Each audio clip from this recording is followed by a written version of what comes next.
Hey guys, Teresa Lusk here with Rhema Counseling. One of the arguments my husband and I used to have all the time was what I call the battle of who does more.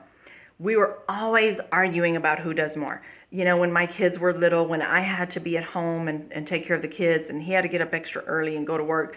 But it's funny because we would sit there and read each other our job description and say, well, I am doing more because I do 1, 2, 3, 4, and I start naming the things, and he'd say he was working more because he had to do A, B, C, and D, and so we'd sit there and undermine each other's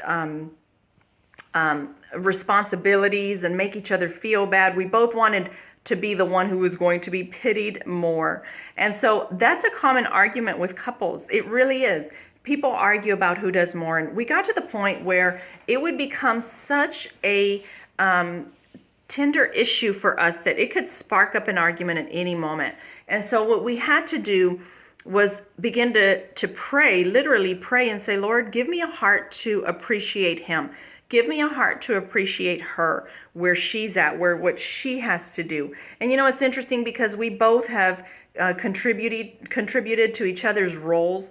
He has, helped me at home. I have contributed financially. So we've contributed to each other's expectations and roles. And it really does bring appreciation. We're all working hard.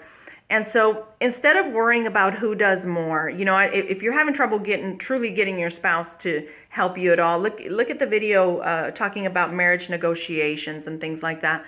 But really, let's get to a point where we're not having to be the ones who are, applauded for all the work that we do, where we don't have to be the ones who are constantly acknowledged for all that we do. Let's just appreciate what the other person does fair and square. Now, it may be difficult because you may be able to get there, but your spouse won't, or vice versa. Your spouse may get to the point where they can appreciate your work and you're not able to do the same.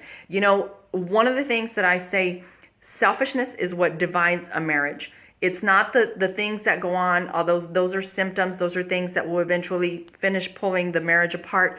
But at the center is selfishness.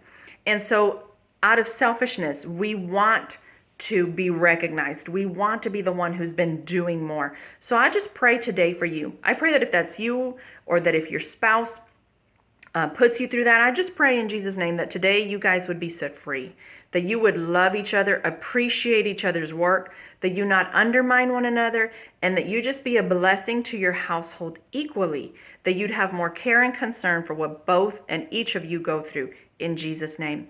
Hey, this was Teresa again with Rhema Counseling Associates. I hope this message has blessed you. You may contact me, Teresa, at teresalusk.com, or visit rhemacounseling.com. Thank you, and God bless you.